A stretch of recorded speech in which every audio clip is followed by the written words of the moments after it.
Hey everybody, welcome to another Adobe After Effects CS6 tutorial from the New Boston. My name is Buddy Blackford. Today we're going to be talking about the composition panel, and I'll explain to you what the different buttons on it do. The composition panel is right here in the middle. It's one of your main viewers and you'll be using it all the time, so it's good to know what all the buttons do. So before I start the tutorial, I wanted to share with you something that happened to me this morning. I help out at a farm in the mornings, and we got to wake up at 4:30 in the morning to feed cows. So when I was up but like barely awake, like a walking zombie or whatever, and I was just walking through checking stuff out, and one of the cows I walked behind just decided to have a bowel movement, and it was like a waterfall or something. It was gross. And I had a hoodie on, and I was right behind him, not paying attention, and it went straight into my hoodie pocket and like came out the side of the other side of the pocket and was disgusting as hell and almost made me barf. Needless to say, I don't own that hoodie anymore. It went straight into the trash, and luckily it warmed up. I didn't have to like, I wasn't cold anymore. It's a little cold up here sometimes. Right now it's pouring rain, so just thought I'd share that with you, my little misfortune and bad luck today. Hopefully the rest of the day goes better. I took a nice nap after that, though. It was pretty good. So let's get back to the composition panel. We'll start up here on the little drop down menu here. Let's see, we drop it down. You can create a new comp viewer. See, that just makes it a new one, and it automatically becomes locked. Let's reset this. I don't want that comp viewer to be there anymore. Workspace, reset. Yep. Alright. And you can switch between your different comp viewers here.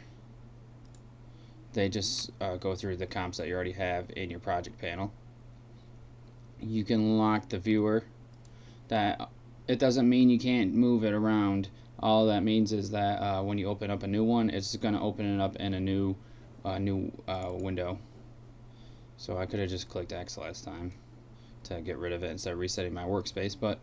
And if you unlock it, you can just go back and forth between different compositions instead of opening up a new window. So down here is the always preview this view button, and at some point we'll get to use these buttons more often, and then you'll use them throughout. There's a couple that you always use. This is the basically the view, the size of your view. So if we go to fit, it'll put it to whatever view your comp is, composition screen is, depending on how big your screen is and how big you have the comp set. So if I drag this all the way down, let's put it at like 6.25 or whatever, and then I hit fit, it'll just fit it right to it. So let's bring this back up.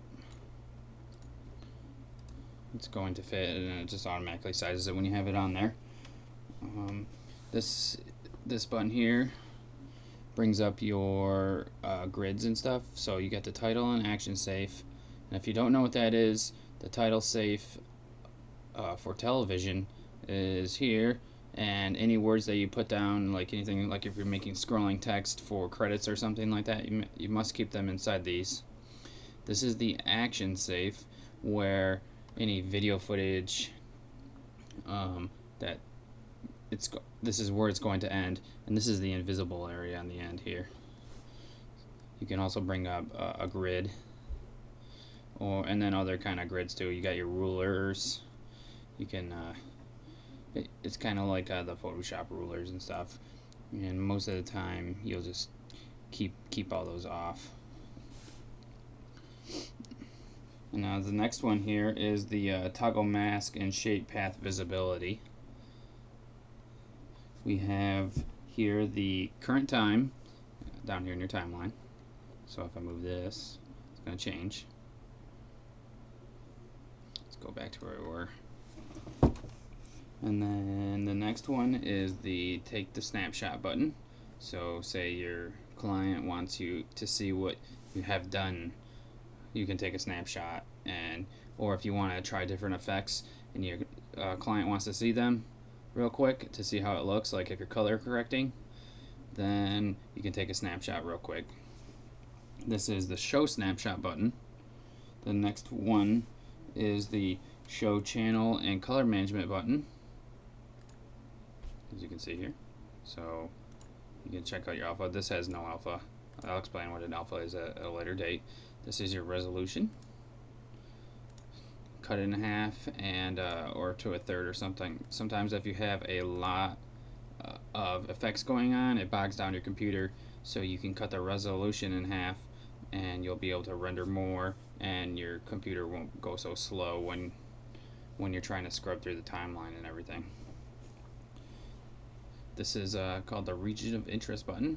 So if you click on it, and it lets you draw out like a square, and then only that section will render. So maybe you're just trying to change the color of this sign here, and you keep on messing with it, but you don't want to waste time rendering all the other stuff.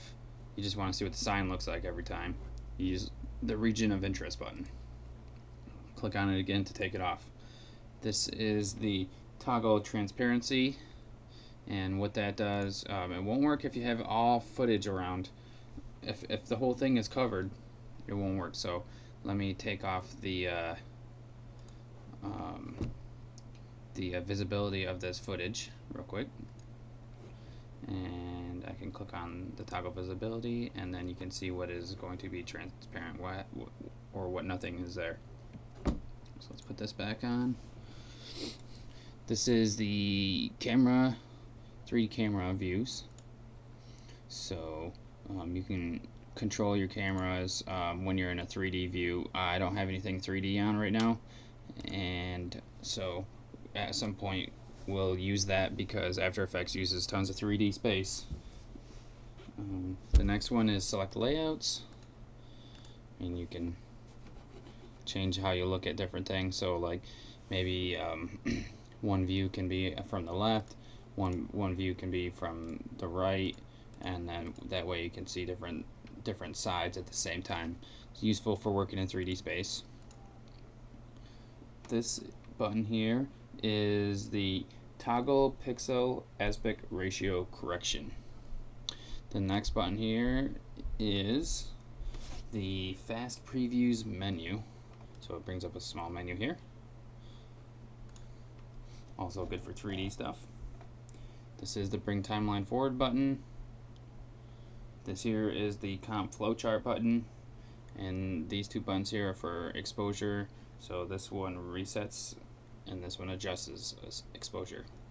And then you have your options panel up here, which is on all the there's an options panel on every single one of these, but they're all pretty much the same, so no need to go over it again. And yeah, that's pretty much it for the composition panel. We'll hope to see you in the next tutorial. We can discuss the timeline panel down here. So keep on watching. Have a good day, everybody.